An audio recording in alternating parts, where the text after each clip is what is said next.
یا ایھا الذین آمنوا، اے لوگو جو ایمان لا چکے ہو، من یرتد منکم عن دینہ، تم میں جو بھی اپنے دین سے پیچھے ہٹے گا، ریورس ہوگا، فسوف یأتی اللہ بقوم، تو اس کے بدلے میں اللہ ایسے لوگوں کو لے آئے گا، یحبہم ویحبونہ، کہ اللہ ان سے محبت کرے گا اور وہ اللہ سے محبت کریں گے، اذلۃ علی المؤمنین، ایمان والوں پہ نرم ہوں گے، اعزۃ علی الکافرین، اسلام دشمنوں پہ سخت ہوں گے، لا یخافون فی اللہ لومۃ لائم، اللہ کے دین کے معاملے میں کسی ملامت کرنے والے کی ملامت کی پرواہ نہیں کریں گے۔ یہ آیت نازل ہوئی ان لوگوں کے بارے میں جو اسلام کے بارے میں مختلف قسم کے وسوسوں کا شکار رہتے ہیں، پروپیگنڈے سے متاثر ہوتے ہیں، حالانکہ وہ ایک مرتبہ اسلام قبول کر چکے ہیں یا مسلم گھرانے میں پیدا ہو چکے ہیں اور مسلمان کہلاتے ہیں۔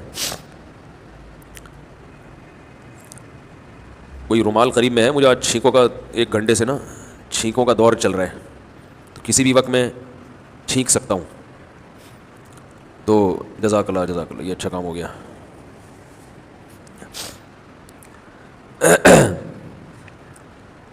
لا یخافون فی اللہ لومۃ لائم، اللہ نے فرمایا کہ اگر تم میں سے کوئی بھی شخص مرتد ہو جائے، ارتداد کا معنی دین سے پیچھے ہٹ جائے، تو ارتداد کے مختلف درجات ہیں۔ ایک درجہ یہ ہے کہ آپ مکمل اسلام کو چھوڑ دیں، یہ تو ایسے ہے جیسے آپ نے یو ٹرن لے لیا، بالکل پیچھے ہٹ گئے۔ ارتداد کا ایک درجہ یہ ہے کہ آپ نے اسلام کو تو نہیں چھوڑا، مگر آپ اسلام کے احکام کو فالو کر رہے تھے، اسلام کے احکام پہ چل رہے تھے، اب آپ نے چلنا چھوڑ دیا، تو یہ بھی لغت کے اعتبار سے مرتد ہے، لغوی اعتبار سے مرتد کا معنی پیچھے ہٹ گیا۔ یہ بہت سی خواتین پردہ شروع کرتی ہیں، بیزار ہو کے چھوڑ دیتی ہیں، مرد داڑیاں رکھ کے کاٹ دیتے ہیں، حرام بزنس چھوڑا پھر دوبارہ شروع کر دیا، شراب چھوڑ چکے تھے دوبارہ شروع کر دی، زنا سے توبہ کر چکے تھے دوبارہ زنا شروع کر دیا، بہت ساری برائیوں سے توبہ کر لی تھی لیکن دوبارہ انہی برائیوں میں پڑ گئے، تو ایسے لوگ بھی اس آیت میں داخل ہیں۔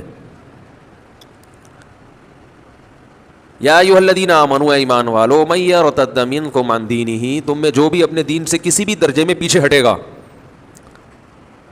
فسوف یأتی اللہ بقوم، تو اللہ نے بتا دیا میرا تم کچھ بھی نہیں بگاڑ سکتے، اللہ ایسے لوگوں کو لے آئے گا، نمایاں کر دے گا، پیدا کر دے گا، یا ایسے لوگوں کو توبہ کی توفیق دے دے گا، یحبہم، جو اللہ سے محبت کریں گے، گنہگاروں سے کام لے لے گا اللہ تعالیٰ، گنہگاروں کو توبہ کی توفیق دے دے گا، ان لوگوں کو توفیق دے گا جن کے بارے میں تم تصور نہیں کر سکتے تھے۔ آپ سنتے رہتے ہوں گے وہ فلاں کھلاڑی آ گیا، فلاں اداکار آ گیا دین کی طرف، فلاں ایکٹریس نے توبہ کر لی، دیندار لوگ پیچھے ہٹ رہے ہوتے ہیں، اور بالکل وہ لوگ جو لبرلزم کی انتہا کو پہنچے ہوئے ہوتے ہیں وہ ریورس ہو جاتے ہیں۔ ہم جس قوم کو دیکھ کر گمراہ ہو رہے ہوتے ہیں ان کی عیاشی کو دیکھ کر، اور ان میں جو عیاش ترین لوگ ہوتے ہیں وہ دین کی طرف آ رہے ہوتے ہیں، وہ اس زندگی پہ لعنت بھیج رہے ہوتے ہیں، تو یہ اس آیت کی بہترین مثال ہے۔ فسوف یأتی اللہ بقوم، اللہ ایسے لوگوں کو لے آئے گا، یحبہم، جو اللہ سے محبت کریں گے۔ اب آپ قرآن کا انداز دیکھیں کتنا عجیب ہے، انداز عجیب ہے۔ ہونا یہ چاہیے کہ پچھلی آیت میں اللہ نے فرمایا اے ایمان والو، تم میں جو دین سے ہٹے گا تو اللہ بدلے میں ایسے لوگوں کو لائے گا جو دین سے نہ ہٹیں، یہ ہونا چاہیے نا۔ ارے بھائی کیا ہو گیا بھائی، جو دین سے ہٹ رہا ہے اس میں فالٹ ہے دین سے ہٹنے کا، تو اللہ اس کی کمی پوری کریں گے، کیونکہ اسلام کو تو اللہ نے قیامت تک زندہ رکھنا ہے نا، اسلام کو تو اللہ نے قیامت تک زندہ رکھنا ہے۔ تو اللہ یہ بھی کہہ سکتے تھے کہ میں ایسی کتابیں پیدا کر دوں گا جو سیدھا راستہ دکھاتی رہیں، لوگ تو دین سے ہٹ جائیں گے مگر کتابیں موجود رہیں گی، تاکہ علمی کتابی لوگ اس سے فائدہ اٹھاتے رہیں۔ نہ نہ نہ نہ نہ، لوگ پیدا کر دوں گا، یعنی نبی صلی اللہ علیہ وسلم کے دور سے لے کر قیامت تک یہ دنیا لوگ لیس نہیں ہو سکتی. بات آ رہی ہے سمجھ میں؟ لوگ لیس سے مراد نیک لوگ لیس. یہ کچھ ہم خود ہی ڈکشنری لغتیں بناتے ہیں آج کل. یعنی یہ دنیا بہت سی چیزوں سے لیس، بہت سی چیزیں سے لیس ہو سکتی ہیں، لیکن لوگ لیس نہیں ہو سکتی. کہ کسی بھی زمانے میں نیک لوگ ختم ہو جائیں، ایسا نہیں ہو سکتا. لہذا نیک لوگوں کی تعداد بھی اس دنیا میں ہمیشہ موجود رہے گی ہر دور میں، اور یہ سلسلہ نبی صلی اللہ علیہ وسلم تک چلتا رہے گا.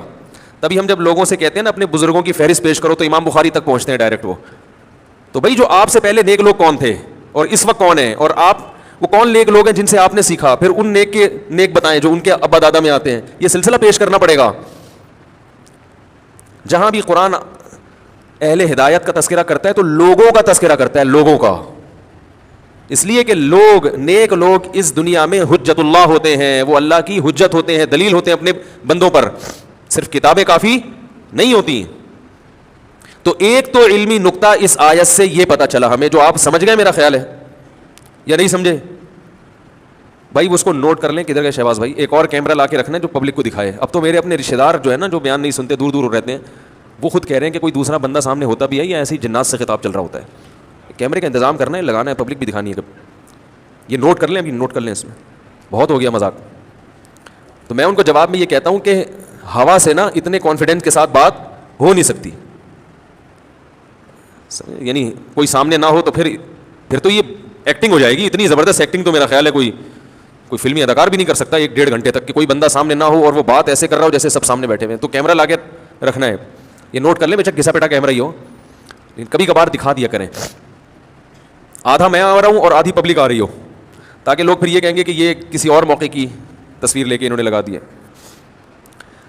تو دوبارہ اس آیت کو میں ریپیٹ کر دیتا ہوں. 2 چیزیں نکلتی ہیں اس آیت سے. اے ایمان والو، اگر تم دین سے پیچھے ہٹ جاؤ گے تو اللہ کا کچھ نہیں بگاڑ سکتے. اللہ ایسے لوگوں کو لے آئے گا، اچھے لوگوں کو پیدا کر دے گا. تو ہونا یہ چاہیے کہ اے ایمان والو، اگر تم دین سے پیچھے ہٹ گئے تو اسلام کا کوئی نقصان نہیں ہے. کتابیں تو بخاری مسلم تو موجود ہے، جو چاہے گا سیدھے راستے پہ چلے گا، نہیں چاہے تو نہ چلے. نہ نہ نہ نہ، اللہ فرماتے ہیں لوگوں کو پیدا کرتا رہوں گا میں، لوگ اچھے موجود رہیں گے. اس سے بتا دیا کہ کوئی بھی ایسا شخص جس کی باتیں سن کر آپ کو لوگوں سے نفرت پیدا ہو رہی ہے، کوئی بھی اچھا نہیں لگ رہا، اس کا مطلب وہ خود اچھا نہیں ہے. دوسری بات اس آیت سے ہمیں یہ پتہ چلتی ہے کہ اللہ نے فرمایا من یرتد منکم عن دینہ، تم میں سے جو دین سے پیچھے ہٹے گا. تو اس میں فالٹ کیا ہے؟ دین سے پیچھے ہٹنا نا. تو آیت یوں ہونی چاہیے تھی، اللہ ایسے لوگوں کو بدلے میں لے آئے گا جو دین پر استقامت دکھائیں گے اور پیچھے نہیں ہٹیں گے. کیا خیال ہے بھائی؟ لیکن آیت میں یہ نہیں ہے، آیت میں یہ نہیں ہے. بھائی دیکھو، آپ کا ایک ملازم ہے، وہ سست ہے. آپ نے کسی کو کہا کہ یار کوئی مجھے ملازم لا کے دو، میں تمہارے ذمہ یہ کام لگاتا ہوں اور اس کی تمہیں میں تنخواہ دیتا ہوں. کنواں کھدوانا ہے مثلاً میں نے. اب وہ کنواں کھدوانے کا بڑا ماہر ہے، سب کچھ ہے، لیکن اس میں ایک فالٹ ہے کہ وہ بیمار ہے. تو آپ کہو گے یہ نہیں چاہیے مجھے، اس کے بدلے میں دوسرا لے کر آؤ جو بیمار نہ ہو، یہ کہو گے نا آپ. تو پھر بات یعنی بلاغت کے نہج کے بالکل مطابق ہوگی بات. تو قرآن کے الفاظ بھی بظاہر ایسے ہونے چاہیے کہ اے ایمان والو، تم میں جو بھی دین سے پیچھے ہٹے گا، چاہے مکمل ہٹ جائے یا تھوڑا ہٹ جائے، اللہ ایسے لوگوں کو پیدا کرے گا جو دین سے پیچھے نہیں ہٹیں گے. مگر قرآن نے یہ نہیں کہا. قرآن نے کہا اے ایمان والو من یرتد منکم عن دینہ، تم میں جو بھی دین سے پیچھے ہٹے گا اللہ ایسے لوگوں کو لائے گا جو اس سے محبت کریں گے. اس میں اللہ نے بتا دیا کہ تم جو پیچھے ہٹے تھے تمہارے اندر ایک فالٹ تھا، محبت کی کمی. اب جو لوگ آئیں گے اس میں محبت کی کمی نہیں ہوگی، وہ پیچھے نہیں ہٹیں گے. دلائل کی دنیا میں انسان نظریاتی طور پر مطمئن تو ہو جاتا ہے، عمل کی توفیق جب تک نہیں ملتی، جب تک اپنے خالق سے محبت پیدا نہیں ہوتی. ہائے ہائے کیسے سمجھائیں بھائی. آپ کو دلائل کی دنیا میں کسی نے ثابت کر دیا کہ اللہ کا وجود بھی ہے، یہ بھی ضروری ہے دلائل سے ثابت ہو جائے. یہ بھی بتا دیا کہ اس کے احسانات ہیں. بھائی آپ وہی ہیں جو مجھ سے ملے تھے وہاں، وہ جو بھائی بیٹھے ہوئے ہیں، یہ جو ادھر پیچھے دیکھ رہے تھے آپ ابھی 3-4 دن پہلے، جو آپ ہی کی بات کر رہا ہوں. اچھا پہلی دفعہ آیا, ٹھیک ہے. وہ ایک صاحب ملے تھے, ان کو میں تلاش کر رہا تھا, میں نے کہا وہی تو نہیں ہے. تو دلائل کی دنیا میں کسی کو بھی آپ قائل کر سکتے ہیں, وہ قائل ہو جاتا ہے, لیکن عمل کی توفیق ملنے کے لیے دلائل کی دنیا میں مطمئن ہونا کافی نہیں ہے. بھائی کسی نے آپ کو بتا دیا کہ آپ کا باس ہے, آپ کو پتا چل گیا یار یہ میرا باس ہے, اس کی مجھے مان کے چلنا ہے, لیکن دل میں آپ کی نفرت ہے, تو آپ مان کے چلو گے, جہاں ڈنڈی مارنے کا موقع ملے گا مارو گے آپ. تو اللہ نے فرمایا کہ اللہ ایسی قوم کو پیدا کرے گا یحبہم, جن سے اللہ کو محبت, ویحبونہ, اور وہ کس سے محبت کریں گے؟ اللہ سے. اور پھر اس کی ایک علامت بیان کی کہ جب انہیں اللہ سے محبت ہوگی اور اللہ کو ان سے محبت ہوگی تو ان کے جو جسم سے نکلنے والے اعمال ہیں وہ کس نوعیت کے ہوں گے. اس کی ایک صفت کو اللہ نے ہائی لائٹ کیا کہ ان میں ایک چیز مشترک تمہیں نظر آئے گی محبت کے ساتھ. یعنی محبت جب ہوتی ہے نا تو محبت صرف دل میں نہیں ہوگی, بلکہ اس محبت کا ایک اثر تمہیں نظر آئے گا. وہ اثر یہ ہوگا لا یخافون فی اللہ لومۃ لائم, کسی ملامت کرنے والے کی ملامت کی پرواہ نہیں کریں گے وہ اللہ کے معاملے میں. تو جو آدمی اس نہج پر یہاں تک پہنچ جائے کہ اللہ کے معاملے میں کسی کی پرواہ نہ کرتا ہو, تو وہ پیچھے کیسے ہوگا دین سے؟ لومۃ لائم, کسی ملامت کرنے والے کی پرواہ بولو بھائی نہیں کریں گے. اور پھر فرمایا یجاہدون فی سبیل اللہ, اللہ کے راستے میں لڑیں گے. جہاد کا ذکر اس لیے کیا کہ سب سے مشکل ترین کام, جو مشکل ترین عبادت ہے وہ کیا ہے؟ جہاد ہے. اس میں جوان بیوی کے بیوہ ہونے کا خطرہ, چھوٹے بچوں کے یتیم ہونے کا خطرہ, اپنے گرفتار ہونے کا خطرہ, معذور ہونے کا خطرہ, نابینا ہونے کا خطرہ, قید ہونے کا خطرہ. یہ سارے خطرات کو کس کی خاطر مولتا ہے وہ؟ اللہ کے لیے. تو جب یہ جذبہ پیدا ہو گیا تو چھوٹی موٹی برائیوں سے بچنا تو اس کے لیے بہت آسان ہے. آج ہمیں اطلاعات ملتی رہتی ہیں, بیانات علماء کے سن کے کوئی خاتون شرعی پردہ کر لیتی ہے. وہ ایسا لگتا ہے جیسے اس نے پتہ نہیں کیا تیر مارا. پھر اس کو موٹیویٹ کرنا پڑتا ہے, بھائی اس پہ قائم رہو, ساس کے تانے برداشت کرو, دیوروں کو تم نے محروم کر دیا اپنی زیارت سے. دیور کو بہت شدید تکلیف ہو رہی ہے کہ میری بیوی کو تو میرا بھائی صبح شام دیکھتا رہا ہے, میری والی اپنی والی کو نہیں دکھاتا. تو اس قسم کے تانے دل میں تو یہی ہوتا ہے, لیکن وہ لیبل کچھ اور لگاتے ہیں نا. جب بھابھی دیور سے پردہ کرتی ہے نا تو دیور یہ نہیں کہتا کہ آپ پردہ نہ کریں. آپ وہ پتہ کیا تھا, کہہ رہے میں کہ میری آنکھیں کیا گندی ہیں, میں کہ تمہیں دیکھنے کے لیے گھر میں آتا ہوں. وہ اس طرح کی باتیں کرتا ہے. ایسا ہی ہے کہ نہیں ہے؟ باہر اتنی عورتیں دیکھنے کے لیے, میں ان کو نہیں لفٹ کراتا, میں یہ بھابھی کو دیکھوں گا اس لیے پردہ کر لیا. تو یہ اس قسم کے تانے دیے جاتے ہیں. ساسیں تانا دیتی ہیں کہ ہمارے گھر کا ماحول خراب کر دیا بہو نے, پردہ کر کے بیٹھ گئی ہے. ہمارے یہاں تو کوئی یہ فرق ہی نہیں تھا, ہم تو سب اکٹھے رہتے تھے, کھاتے تھے, سب ہنسی مذاق کرتے تھے. یہ پتہ نہیں جب سے آئی ہے اس نے میرے دوسرے بیٹوں کو دیکھ کر چادر ڈال دیتی ہے جیسے وہ کوئی اس کو دیکھنے کے لیے یہاں بیٹھے ہوئے ہیں. تو یہ تانے بہت ہوتے ہیں. مرد جب داڑھی رکھتے ہیں تو ان کو تانے ملتے ہیں, یار اچھے مسلمان بنو, پروفیشنل مولوی بننے کی کیا ضرورت ہے بھائی. چلو وہ مولوی صاحب جس نے نماز پڑھانی ہے اس کا تو پیشہ ہی یہی ہے, اس کو تو تنخواہ داڑھی کی ملتی ہے. جتنی لمبی داڑھی ہوگی اتنا نیک سمجھا جائے گا, تنخواہ اتنی زیادہ ہوگی. تمہیں کیا یار, ٹھیک ہے نماز پڑھو, عید کی نماز, بقرعید کی نماز, قربانی کر لیتے ہیں, عمرہ بھی کر کے آ گئے تھے. پروفیشنل مولوی شلوار بھی ٹخنوں سے اوپر ہو گئی, یہ تو بہت زیادہ ہو گیا. یہ تو بالکل ہی, وہ ہمارے حضرت کے پاس کسی خاتون نے اپنے بچے کو بھیجا کہ یہ بدتمیز بہت ہے, ماں باپ سے تمیز سے بات نہیں کرتا. تو جب وہ بچہ آیا تو حضرت کے بیانات سنے, وہ جون پور کا قاضی بن گیا. وہ لطیفہ پرانا ہو گیا, دوبارہ سنا دیتا ہوں. بھائی یہ موضوع نہ چینج ہو جائے یار, کہاں سے بات چل رہی تھی, موضوع نہ چینج ہو جائے. داڑھی کی بات نہیں چل رہی, بات کو یہ یعنی اللہ کے معاملے میں کسی ملامت کرنے والے کی پرواہ نہیں کرتے, تو اس پہ بات چل رہی ہے, اس کو یہیں سے لینا ہے. وہ پھر دائیں بائیں چلا جاتا ہوں میں. تو وہ ایک قاری صاحب تھے نا, قاری صاحب, وہ اپنے ایک بچے کو کہہ رہے تھے کہ تو گدھا تھا, میں نے تجھے انسان بنایا. وہ کوئی شرارتی ہوگا تو گدھا تھا, میں نے تجھے انسان بنایا.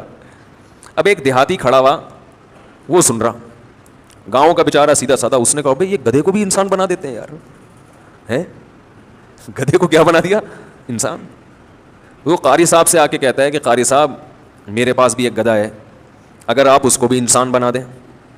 تو وہ میں نے قصہ سنایا تھا نا اذان والا, وہ اذان والا میں نے واقعہ سنایا تھا نا, اس سے پتہ چلتا ہے کہ بیوقوف دنیا میں ہول سیل کے حساب سے موجود رہتے ہیں. میں نے یہ واقعہ بیان میں سنایا. اچھا جن کا واقعہ ہے نا وہ آج مجھے فجر میں ملے. انہوں نے کہا مفتی صاحب آپ نے آدھا سنایا آدھا چھوڑ دیا.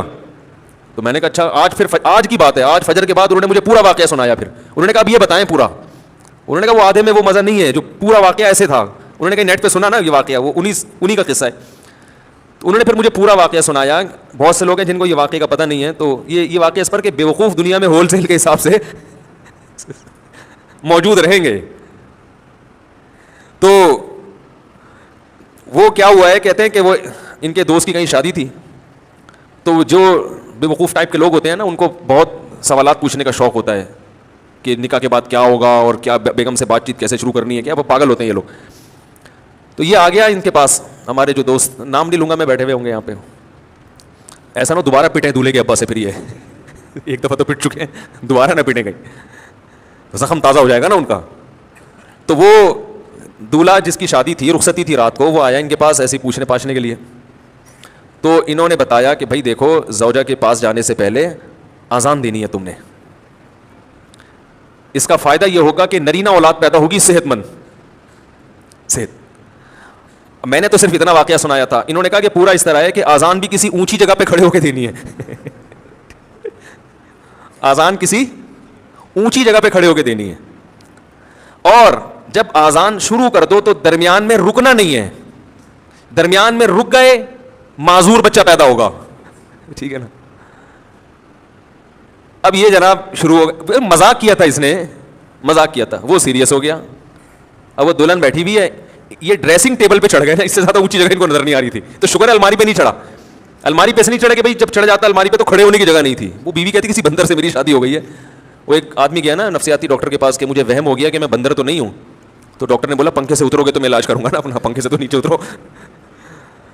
تو ڈریسنگ ٹیبل پہ کھڑے ہو کر انہوں نے اذان کہنا شروع کی. اب وہ دلہن پاگل ہو گئی, چیخنے لگی یہ کیا کر رہا ہے بھائی, پاگل تو نہیں ہے, اور جا کے نا دروازہ بجا رہی ہے. تو یہ اذان کے دوران اس کو کہہ رہے حی علی الفلاح, اس کو اشارہ کر کہ نہیں کرو.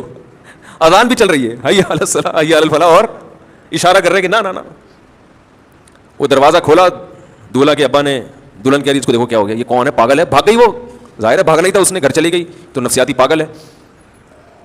تو وہ صاحب مجھے سنا رہے تھے کہ صبح دولہے کے ابا آئے, انہوں نے پہلے دولہے سے تفتیش کی نا کیا ڈرامہ ہے بھائی, تو اس نے بتایا وہ فلاں صاحب نے. تو کہہ رہے صبح آتے ہی انہوں نے گریبان سے پکڑا, بات چیت شروع کرنے سے پہلے مکے لگانا شروع کر دی. کہہ رہے میں پوچھ رہا ہوں مسئلہ کیا ہے. انہوں نے کہا یہ میرے بیٹے کو تو نے کیا سکھایا. کہتے ہیں میں نے کہا اس میں خود سینس نہیں ہے کہ جو بھی جو سکھا دے آپ سیکھ لو گے کیا. کیا خیال ہے بھائی, یعنی کوئی بھی کچھ بھی کہہ دے تو آپ اس پہ عمل شروع کر دو گے, اس میں اتنی عقل نہیں ہے تو مکے تو اس کے لگاؤ جا کے. تو وہی ہے کہ وہ قاری صاحب کے پاس آیا, کہنے لگا کہ یہ میرا گدھا ہے, اس کو آپ کیا بنا دیں, انسان. آپ نے تو اس گدھے کو انسان بنایا نا. وہ قاری صاحب کہہ رہے تھے نا یہ بچے کو کہ تو گدھا تھا میں نے انسان بنایا. تو وہ دیہاتی اپنا گدھا لے کر آ گیا, کہنے لگا اس کو بھی کیا بنا دیں, انسان بنا دیں. اب قاری صاحب کو اندازہ ہو گیا کہ یہ کھیلنے کا بہترین موقع مل گیا مجھے, اس سے کھیلتے ہیں تھوڑا سا.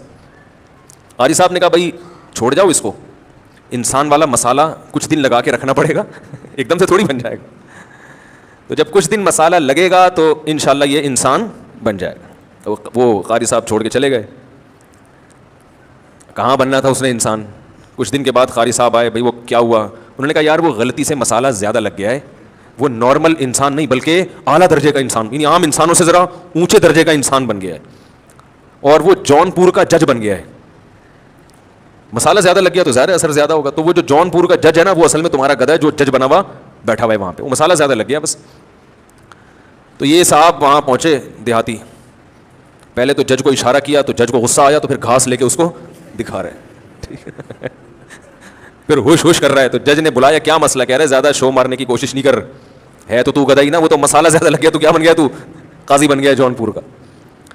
تو ہمارے حضرت بھی فرمایا کرتے تھے کہ جو بچہ زیادہ دیندار بن جاتا ہے نا, تو لوگ کہتے ہیں کہ مولانا صاحب ہم نے یہ بچہ آپ کے پاس بھیجا تھا ایک سیدھا سادہ مسلمان بنانے کے لیے, آپ نے مسالہ زیادہ لگا کے اس کو جون پور کا قاضی بنا دیا.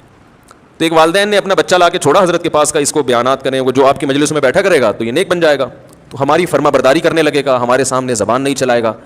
اب بچے پہ بڑا اثر ہوا حضرت کے بیانات کا, اہل اللہ کی صحبت کا بڑا اثر ہوتا ہے, وہ بچہ واقعی نیک بن گیا.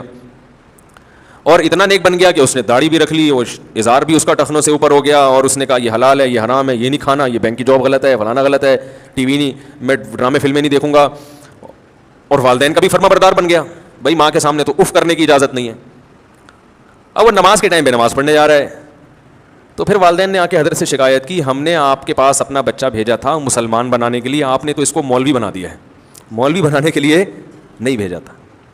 تو حضرت فرمایا کرتے تھے بعض والدین بھی مفاد پرست ہوتے ہیں, ان کو اپنے بچوں کے دل میں اللہ کا اتنا خوف چاہیے کہ بچہ ماں باپ کی اطاعت شروع کر دے, بس اس سے آگے جانے کی وہ بھی اجازت نہیں دیتے, اور ایسا ہوتا نہیں ہے.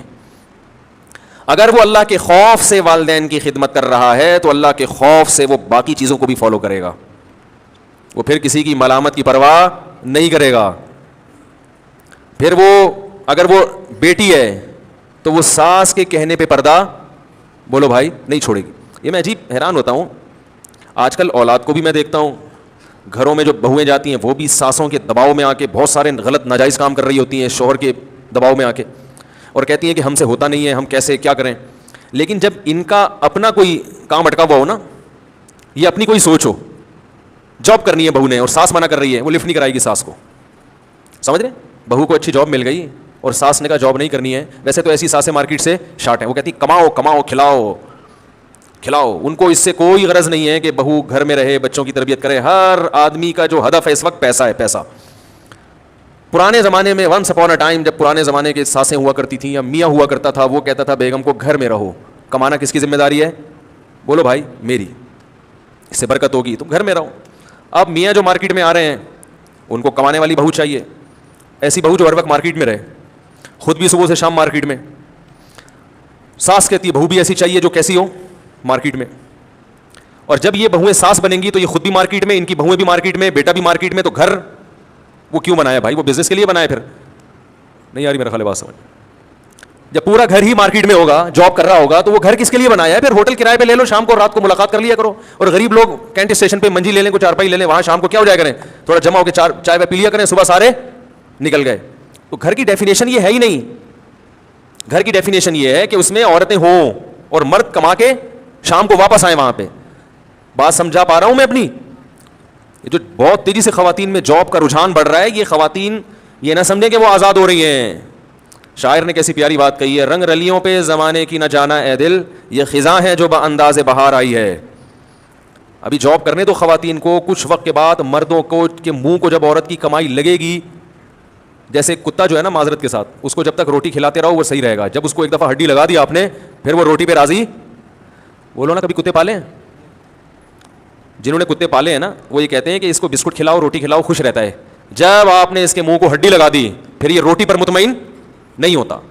تو جس مرد کو عورت کی کمائی کا چسکا لگ گیا تو اس میں اللہ پہ اعتماد, اللہ پہ توکل اور کھلانے کا جذبہ, یہ سب چیزیں ختم, برباد. تو اس طرف جا رہا ہے معاشرہ. تو میں یہ عرض کر رہا تھا کہ اللہ رب العزت نے وہ لوگ جو دین سے پیچھے ہٹ جاتے ہیں ان کے بارے میں فرمایا کہ اگر تم پیچھے ہٹو گے تم اللہ کا کچھ نہیں بگاڑ سکتے. اللہ ایسے لوگوں کو پیدا کر دے گا جو اللہ سے محبت کریں گے, اور اس کا اثر یہ ظاہر ہوگا کہ پھر وہ کسی ملامت کرنے والے کی ملامت کی پرواہ نہیں کریں گے. تو میرے بھائی جب دین پہ چلو نا, تو داڑھی رکھ لی تو لوگ کہہ رہے ہیں ملا لگ رہا ہے, بولے لگ رہا ہے کہ تمہیں کیا تکلیف ہو رہی ہے, لگنے دو, ملا بھی تو انسان ہی ہوتے ہیں. آپ ناجائز سے بچو گے, لوگ کہیں گے دنیا کہاں سے کہاں جا رہی ہے, تم حلال و حرام کے چکر میں پڑے ہوئے ہو. بولے بھائی ہم تو جب آخرت پر ایمان ہے تو چکر میں تو پڑیں گے. جو آزاد ہے وہ کسی چکر میں نہیں پڑتا. کیا خیال ہے بھائی؟ جو غلام ہے وہ تو چکر میں پڑتا ہے کہ مالک کی طرف سے کن چیزوں کی اجازت ہے اور کن چیزوں کی اجازت نہیں ہے. تو لا یخافون فی اللہ لومۃ لائم, کسی کی ملامت کی پرواہ نہ کرے, یہ ایمان کی علامت ہے. لیکن اس میں ایک بات خوب اچھی طرح سمجھ لیں کہ بلا وجہ ماحول اور معاشرے سے ٹکر لینا یہ ٹھیک نہیں ہے جب تک یہ ثابت نہ ہو جائے کہ معاشرہ یہاں 100% غلط ہے. بعض لوگوں کو واقعی میں مسالہ زیادہ لگ جاتا ہے اور وہ بلا وجہ معاشرے کے اپوزٹ چلنا شروع کر دیتے ہیں, حالانکہ شریعت نے وہاں معاشرے کو غلط قرار نہیں دیا ہوتا. سمجھ رہے؟ ہمارے ایک دوست تھے, انہوں نے, دوست تو نہیں کہہ سکتے, ایک ریلیٹیو کوئی بھی تعلق تھا ان سے, انہوں نے مٹی کے پیالے میں پانی پینا شروع کر دیا. کہ جی سنت ہے، اور مٹی کے برتنوں میں کھانا کھانا شروع کر دیا. ان کے والدین پریشان کہ ہمارا سارا ڈنر سیٹ ایک طرف، یہ مٹی کے گھڑے، مٹی کے برتن، مٹی کے لا کے اس نے کچن میں رکھے ہوئے اور الگ ہی اسٹائل میں پی رہا ہے. بھائی جس میں سارے پانی پی رہے ہیں اسی میں پیو، جس میں سب کھا رہے ہیں اسی میں کھاؤ. اس سے جب دلیل پوچھی جاتی کہتا ہے یہ سنت ہے. یہ کیا ہے؟ سنت ہے. تو ان کو جب سمجھایا جاتا ہے کہ بھائی جس طرح سب چل رہے ہیں اس طرح چلو، تو وہی آیت پیش کرتے ہیں کہ ایمان والے سنت کے معاملے میں کسی کی ملامت کی پرواہ نہیں کرتے. تو سمجھ لیں کہ یہ آدمی جون پور کا، بولو بھائی، قاضی ہے، جج ہے. اس میں تو دو رائے نہیں ہو سکتی کہ جن چیزوں کو نبی نے استعمال کیا صحت کے حوالے سے ان کا آلٹرنیٹ بولو نا نہیں ہے. مٹی کے برتن میں کھانا، مٹی کے برتن میں پکانا، مٹی کے برتن میں پانی پینا، یہ صحت کے لیے بہت مفید ہے، اس میں دو رائے نہیں ہے. لیکن پہلی بات تو یہ کہ یہ سنت عادیہ ہے، دینیہ نہیں ہے. اس کا دین سے تعلق نہیں ہے، کلچر سے تعلق ہے. نبی کے دور میں یہی کلچر تھا. میں نے اس نوجوان کو پیغام بھجوایا کہ پھر گاڑی میں نہیں سفر کیا کرو، گدھے پہ بیٹھ کے جایا کرو نا بھائی. نبی تو ہوائی جہاز اور گاڑیوں میں سفر نہیں کرتے تھے، گدھے کی سواری کرتے تھے. تو آپ گدھے پہ جایا کرو، ہو سکتا ہے اب تک گدھا آ گیا ہو. ہم نے تو یہ سمجھانے کے لیے کہ لیکن جب ایسے لوگ بہت ہی متشدد ہوتے ہیں تو ان سے کوئی بد نہیں ہے کہ وہ گدھا بھی خرید لیں. کیا خیال ہے؟ وہ گدھا بھی خرید چکے ہوں گے اب تک. تو یہ وہ لوگ ہوتے ہیں جن کو مذہبی رہنما اس ٹائپ کے ملتے ہیں، جن کے پاس علم ہوتا ہے مگر تفقہ اور بصیرت نہیں ہوتی. ان کو یہ پتہ نہیں ہوتا کہ کون سی سنت کی کیا حیثیت ہے. ابھی ایک صاحب بیان کر رہے تھے نا کہ وہ، ابھی نہیں بتاؤں گا، آپ سمجھ جائیں گے کون ہے وہ، رہنے دیں، پھر کبھی اور کسی وقت ذکر کریں گے، وہ پھر آپ سمجھ جائیں گے، پھر وہ ایسا نہیں ہے. تو وہ میرا مقصد تو کسی شخصیت کو ہائی لائٹ کرنا نہیں ہوتا نا، وہ آپ میں بات کروں گا تو وہ آپ کا ذہن ادھر چلا جائے گا، تو پھر مناسب نہیں. تو خیر، علم ہوتا ہے، فقاہت نہیں ہے، بصیرت نہیں ہے کہ کس حکم کی شریعت میں کیا حیثیت ہے. تو مٹی کا جو برتن ہے، نبی صلی اللہ علیہ وسلم نے اگر مٹی کے برتن استعمال کیے تو اس زمانے میں استعمال ہی کیا ہوتے تھے؟ بولو نا بھائی، مٹی کے برتن ہوتے تھے. آپ یہ کہہ سکتے ہیں کہ بھائی چلو دینی سنت نہیں ہے، کلچر کے لحاظ سے ہے، تو محبت کا تقاضا تو یہ ہے نا. کیا خیال ہے بھائی؟ محبت کا تقاضا ہے کہ نبی نے جو کام جیسے کیا میں ویسے کروں. تو یاد رکھو، محبت کا تقاضا بھی اس وقت ہے جب آپ کا کلچر اسے قبول بھی کرتا ہو. ورنہ رسول اللہ صلی اللہ علیہ وسلم نے یہ کرتے اور شلوار، یہ جو آج کل جس حساب سے لباس چل رہا ہے، بیانی یہی لباس نہیں تھا عرب کا. جبہ پہنا ہے، اب آپ یہاں جبہ پہن کے گھومنا شروع کر دو. میں نے ایک وقت میں مجھے شوق ہو گیا تھا جبے کا، تو ہر دوسرا آدمی مجھ سے پوچھتا تھا دبئی سے کب آئے ہیں آپ؟ اس سمجھتے کوئی دبئی کے شیخ ہیں. ہم نے کہا یار جو سمپل سب کا ڈریس ہے وہی پہنے آدمی، ہمیں اپنے آپ کو نمایاں کیوں کر رہے ہو بھائی؟ عرب میں جو لباس عام تھا، نبی نے کوئی نیا ڈریس متعارف نہیں کروایا. جو لباس عام تھا اسی لباس کو زیبتن کر کے یہ بتایا کہ میری سنت یہ ہے کہ جس قوم میں جو لباس چل رہا ہو وہی لباس پہنو. یہ ہے اصل سنت. اپنے آپ کو پرومیننٹ کرنے کی، نمایاں کرنے کی ضرورت نہیں، کوئی الگ سی چیز نہ لے کر آؤ. اصل سنت یہ ہے. نہیں یاری بات میرا خیال ہے. نبی نے جو گدھے کی سواری فرمائی، گھوڑے کی سواری، اونٹ کی سواری، تو اس سے اونٹ کی سواری اس کا سنت ہونا ثابت نہیں ہوتا. اس سے یہ ثابت ہوتا ہے کہ جس قوم میں جس قسم کی سواریوں کا رواج ہو تو ان وسائل اور ان ذرائع کو استعمال کرو. میرے دور میں اونٹ، گدھا، گھوڑا یہ ایسی سواریاں تھیں جو ہمیں پیدل چلنے کی مشقت سے بچاتی تھی. تو جو کام اونٹ پہ بیٹھ سے ہو سکتا ہے وہ ہم پیدل چل کے نہیں کریں گے، جو گھوڑے پہ بیٹھ کے ہو سکتا ہے وہ ہم گدھے پہ سوار ہو کے نہیں کریں گے. تو اس نے بتا دیا کہ اصل سنت یہ ہے کہ جب تم کہیں جہاز سے جا سکتے ہو تو ٹرین سے جانے کی کوشش مت کرو. اگر ٹرین سے جا سکتے ہو تو بلا وجہ گاڑی میں، بس میں جانے کی کوشش مت کرو. بس سے جا سکتے ہو تو پیدل جانے کی کوشش، بولو نا بھائی، مت کرو. اب آپ کہیں کہ یار موسیٰ علیہ السلام مصر سے مدین پیدل گئے ہیں تو میں پشاور پیدل کیوں نہیں جا سکتا؟ اور آپ یہاں سے بوریہ بستر لے کے پشاور پیدل چلنا شروع ہو جائیں کہ موسیٰ کلیم اللہ کی سنت ہے، تو یہ آپ کے پاگل ہونے کی. او بھائی اس وقت موسیٰ علیہ السلام تو فرار ہوئے تھے مصر سے، کوئی سواری نہیں تھی، کوئی روٹی کھانے کا انتظام نہیں تھا، انہوں نے کہا پیدل ہی نکلو. نہیں یاری میرا خیال ہے بات سمجھ میں. تو جو برتن اویلیبل ہو اسی میں کھانا کیا ہے؟ بولو نا، سنت ہے. نبی نے بھینس کا دودھ پیا کبھی؟ بھینس تھی نہیں عرب میں. ہاں اتنی بات ضرور ہے. تو اس لیے میں یہ کہہ رہا ہوں کہ جون مسلمان بنو صحیح، جون پور کا قاضی بننے کی کوشش مت کرو. تو بلا وجہ معاشرے سے ٹکرانا. سارے گھر والے اسٹیل کی پلیٹوں میں کھا رہے ہیں، آپ مٹی کا برتن لے کے بیٹھے ہوئے ہیں. وہ گھر والے بھی کہتے ہیں کیا بن گیا بھائی ہے، کس کے پاس بیٹھ رہا ہے؟ پھر وہ دین سے نفرت کرنا شروع کر دیتے ہیں. ایک صاحب ہیں، وہ کسی بزرگ سے بیعت ہوئے، بزرگ نے ان کی ٹینٹ کروا دی، بڑی زبردست قسم کی نا لک آنے لگا. اب وہ ٹینڈ ہو گئی ان کی.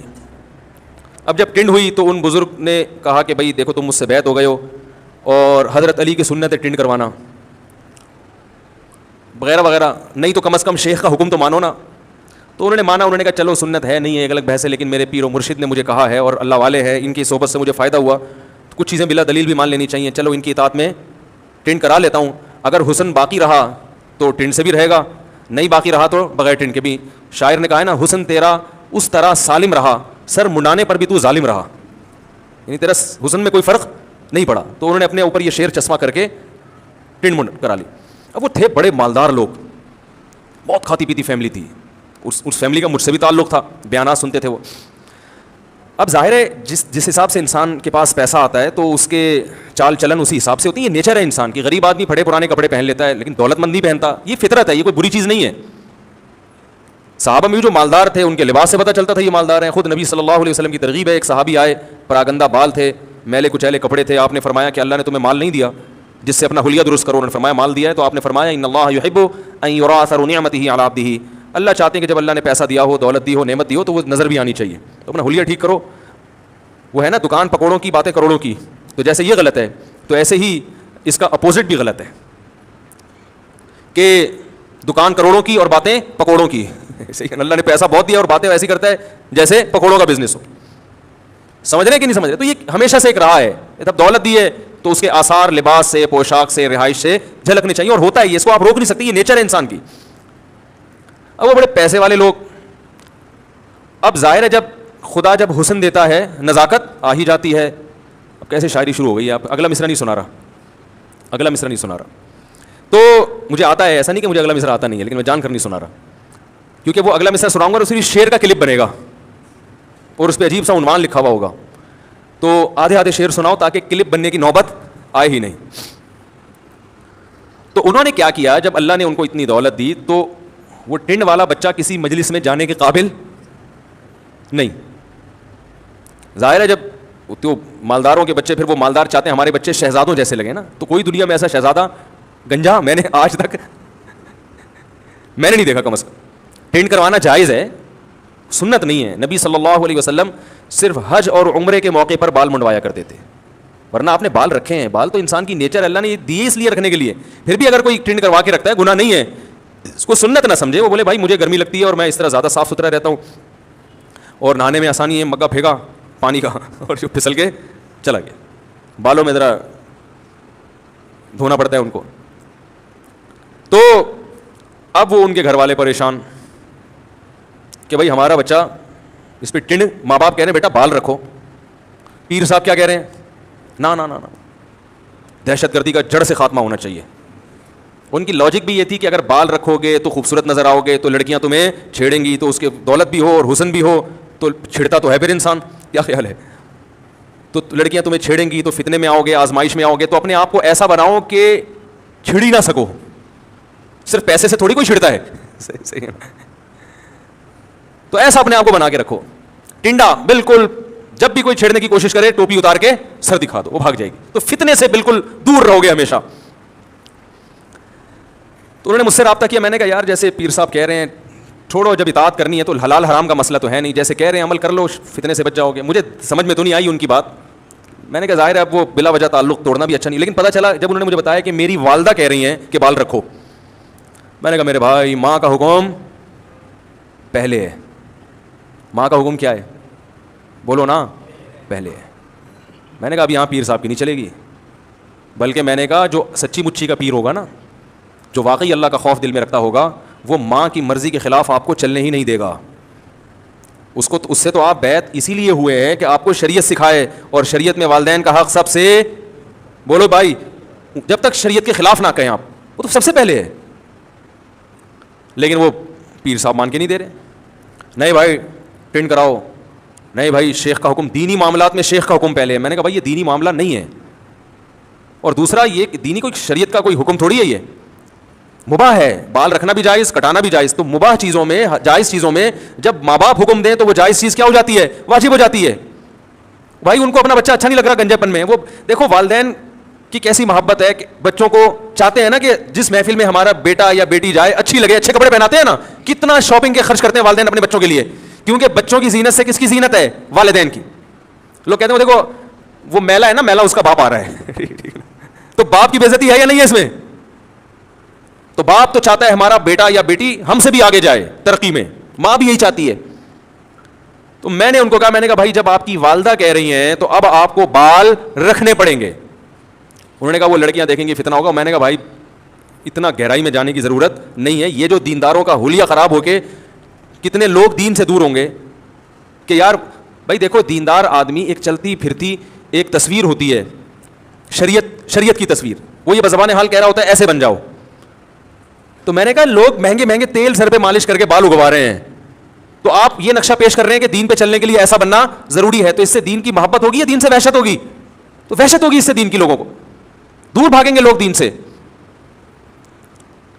بڑا سمجھایا میں نے کہا یہاں تو یہ دلائل ایک طرف, جب ماں نے کہہ دیا تو ماں نے تو بھائی جنا ہے. وہ کہہ رہے پیر صاحب کا بڑا مقام ہوتا ہے. میں نے کہا ہوتا ہے, اماں سے بڑا نہیں ہوتا.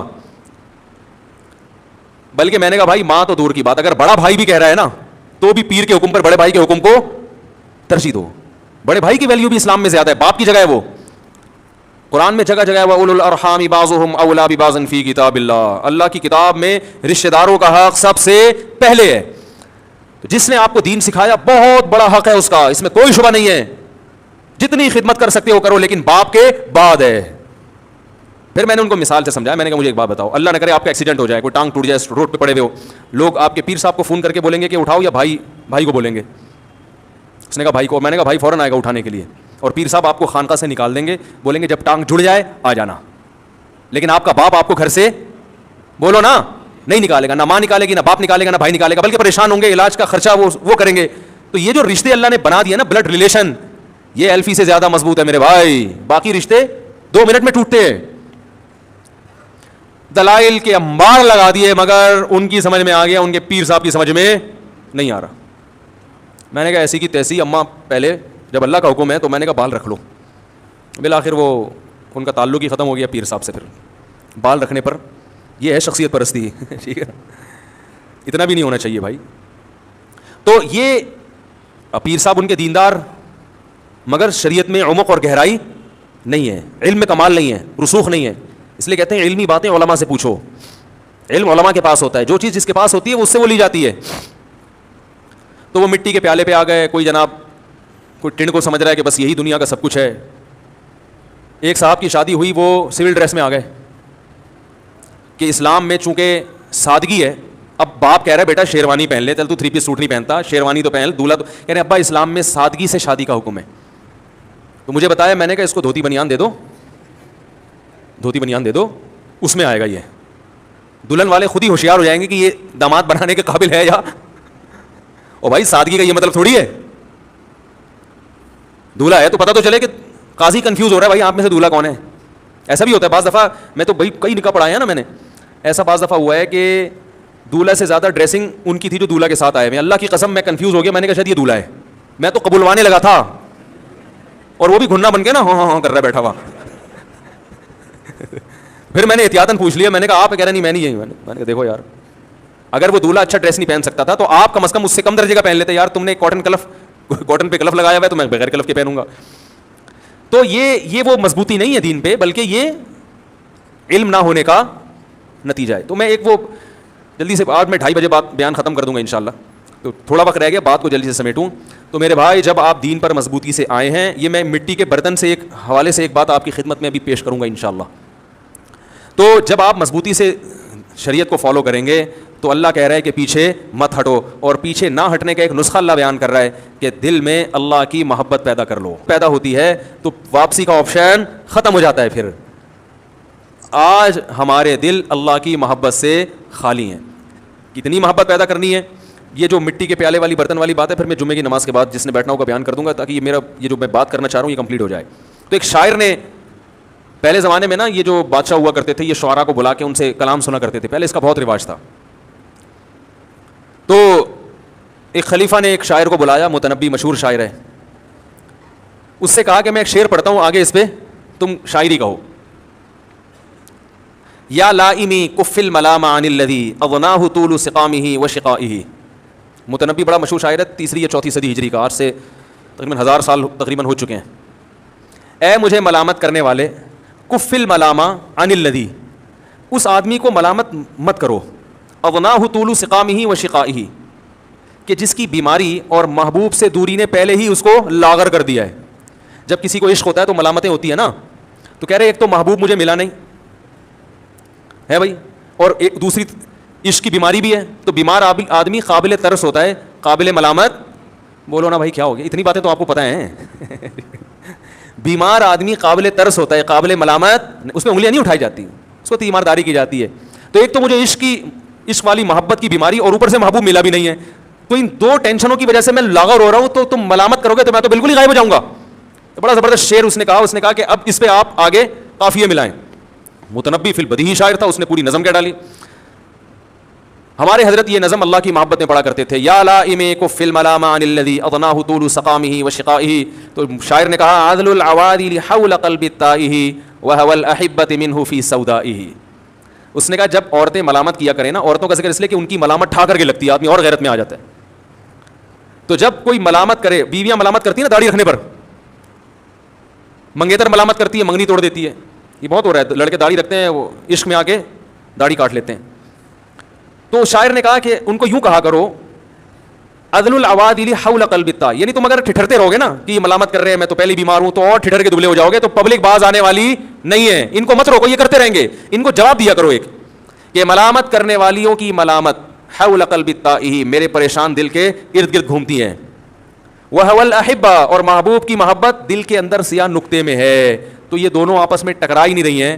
تو میرے دل کی جو محبت ہے جب ملامت جا کے لگی نہیں رہی ہے تو وہ محبت نکلے گی کیسے؟ تو تم اپنا ٹائم ویسٹ کر رہے ہو, اس کے علاوہ تمہیں کچھ بھی حاصل نہیں ہوگا. پھر آگے بڑی زبردست بات کی, یشک الملام الی اللوائم حرہ ویصد حین یلمن عن برحائہ.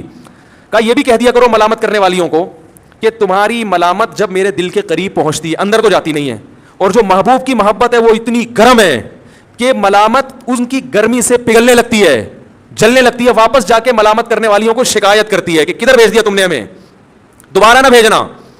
بہت مشکل ہے میرے بھائی. تو ہے تو یہ دنیا کی محبت میں, لیکن اصل میں اللہ چاہتا ہے ایسی محبت کرو مجھ سے, کشتیاں جلا دو, اس کے بغیر دین پر چلنا ممکن نہیں ہے. اگر یہ کہو گے بیگم بھی خوش رہے, ابا بھی خوش رہے, اماں بھی خوش رہے, پڑوسی بھی خوش رہے, باس بھی خوش رہے, اور میرا دل بھی خوش رہے, کوئی بھی خوش نہیں ہوگا, اور اللہ کی ناراضی کا عذاب الگ. ایک دفعہ کشتیاں جلا دے ایسی کی تیسی, لٹکے ہوئے آدمی کو دنیا میں کبھی سکون نہیں ملتا. ایسی کی تیسی جاؤ, جس نے جو بولنا ہے بول دے. میرے بھائی جب تک یہ صفت پیدا نہیں ہوگی, نبی نے ارشاد فرمایا ذاق طعم الایمان من رضی باللہ ربا وبالاسلام دینا وبمحمد نبی صلی اللہ علیہ وسلم. وہ شخص ایمان کی مٹھاس چکے گا جو کہہ دے کہ میں اللہ کو اللہ مانتا ہوں, محمد صلی اللہ علیہ وسلم کو رسول, اور اسلام کو دین, یعنی ڈر جائے گا بس یہ ہے میرے. تو جب تک یہ کیفیت پیدا نہیں ہوگی, آپ نے فرمایا اسلام کی مٹھاس محسوس نہیں ہوگی. پتہ چلا اسلام میٹھا مذہب ہے. یہ جو میٹھے میٹھے مدینہ کرتے ہیں ایسے تھوڑی کرتے ہیں, یہ یہیں سے تو لیا ہے انہوں نے. اسلام میٹھا مذہب ہے, اس کا ذائقہ ہے, مزہ ہے اس میں, لطف ہے, لیکن یہ لطف اس کو حاصل ہوگا تو کشتیاں جلا کے اسلام کی طرف آئے گا. اور بھائی طارق بن زیاد نے کشتیاں جلا دی تھی نا, کہ لڑنے کا مزہ اسی وقت آئے گا جب واپسی کا آپشن ختم, ادھر بھی موت ادھر بھی موت, پھر لڑائی کا مزہ ہے. بھاگنے کا آپشن ہوگا تو لڑائی کا تھوڑی مزہ ہوگا, سوچتا رہے گا تلوار اٹھاؤں ماروں کہ نہیں ماروں, ایسا نہ میں ماروں تو وہ بھی آگے سے مار دے, دیکھ لو بھاگ جاؤ. تو نہ ادھر کا رہے گا نہ کیا ہو گیا بھائی, نہ ادھر کا رہے گا نہ ادھر کا رہے گا. تو بیچ کا آدمی صحیح نہیں ہوتا, وہ آدمی ہوتا ہی نہیں تو صحیح کہاں سے ہوگا؟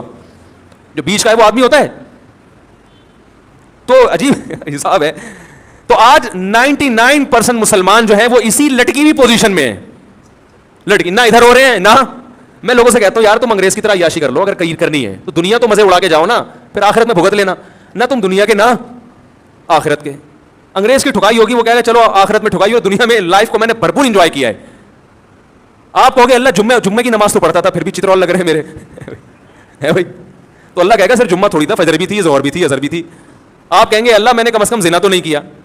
تو اللہ کہیں گے جو نیٹ پر بیٹھ کر بیہودہ چیزیں دیکھتا تھا, بدنظری کرتا تھا, اس کی بھی تو ٹھکائی بنتی ہے نا. تو آپ کہو گے یار نہ ادھر کے نہ ادھر کے. ایسا نہیں کہ جو معاذ اللہ برائی نہیں کرتے وہ زنا کرنا شروع کرتے ہیں, وہ تو جرم کی سزا تو بڑھے گی نا. اور جو جمعہ پڑھتے تھے وہ چھوڑ دیں جمعہ پڑھنا بھی. لیکن نبی نے ارشاد فرمایا ایمان کی لذت اسی کو محسوس ہوگی جو کشتیاں جلا کے آئے. تو بھائی توبہ کر کے آج ہمت کر لو, اے اللہ بس پورے دین کو فالو کرنا ہے, اور ڈرو نہیں. لوگ سمجھتے ہیں پورے اسلام میں داخل ہو گئے تو پتہ نہیں کیا ہو جائے گا, اور یہ بھی ہو جائے گا. نہ کچھ بھی نہیں ہوگا, کچھ بھی نہیں ہوگا, اور مزے کی زندگی ہو جائے گی. چند دن کی ٹینشن ہے. ایک چھوٹی سی بات بتا کے بات ختم کرو. ہمارے ایک رشتے دار ہیں, انہوں نے کہا یہ لفافوں کا تبادلہ نہیں ہوگا شادی بیاہ میں, سب رشوت ہے, حرام ہے, سب کو پتا ہے, اتنے 500 دینے 1000 لینے. انہوں نے کہا نہیں ہوگا. بڑا خاندان میں ہنگامہ ہوا, نفرتیں پیدا ہوئی, لڑائی جھگڑے ہوئے. کہہ رہے ہیں وہ دن آج کا دن 15-20 سال ہو گئے, ہم آ گئے سکون میں, نہ کوئی لفافہ دیتا ہے, نہ کسی کی بچے کی پیدائش میں ہمیں لفافہ دینا پڑتا. ان کو پتا ہے یہ اس ٹائپ کے ہیں ہی نہیں, ان کا فرقہ ہی الگ قسم کا فرقہ ہے, ٹھیک ہے نا. اب محبتیں بھی ہیں. میرے سگے بھائی کی شادی ہوئی تھی تو اس میں مکس گیدرنگ ٹائپ کی, مکس گیدرنگ تو نہیں تھی, سنا تھا کوئی میوزک وغیرہ موسیقی وغیرہ, وہ بعض لوگوں نے زبردستی تھوپ دی. ہمارا خاندان ایسا نہیں تھا تو میں بائیکاٹ کیا, میں نہیں گیا. بڑا ہنگامہ ہوا, بھائی کی شادی میں نہیں آیا, لیکن وہ ایک دفعہ ہنگامہ افورڈ کیا. اس کے بعد اللہ کا شکر ہے جس شادی میں جانا چاہیں جاتے ہیں, نہیں جانا چاہیں نہیں جاتے. وہ کہتے ہیں بھائی کے بائیکاٹ کر لیا تو ہمیں کیوں لفٹ کرائے گا یہ, سمجھ رہے ہو. اور اللہ نے اس کی برکت سے اپنی شادی میں کئی دفعہ جانے کی توفیق نصیب فرمائی. یہ ایک الگ فائدہ ہو گیا, کیونکہ جب انسان میں کانفیڈنس پیدا ہوتا ہے پھر وہ کہتا ہے میں اپنی منمانی زندگی گزاروں گا. اپنی منمانی سے مراد جس کو میں صحیح سمجھوں گا اس کو فالو کروں گا. جب پبلک کی پرواہ نہیں ہے تو پھر دوسری شادی میں بھی پرواہ نہیں ہے, تیسری میں بھی پرواہ نہیں ہے. سمجھ رہے ہو کہ نہیں سمجھ رہے؟ بھائی جو جائز ہے دلائل سے ثابت کرو, غلط ہے تو مان لیں گے, نہیں ہے تو جاؤ ایسی کی تیسی. نہیں یاری بات. اور اس کا فائدہ ہے لٹک کے. پھر یہ 4 شادیاں پتہ نہیں کہاں سے آ گئیں, مقصد ابھی 4 شادیاں نہیں ہیں, مثال سے سمجھا رہا ہوں بات کو. کہ ایک فیصلہ کر لو کہ اللہ کو راضی کر کے چلنا ہے یا مخلوق کو. اللہ کو راضی کر کے چلو گے, مخلوق وقتی طور پہ ناراض ہوگی, پھر یہی مخلوق آپ کے گیت گائے گی. اور اگر مخلوق کو خوش کر لیا ابھی خوش ہو جائے گی, بعد میں پھر کوئی کسی سے آج تک خوش رہا نہیں ہے, یہی غیبتیں کر رہے ہوں گے بیٹھ کر بعد میں آپ کی.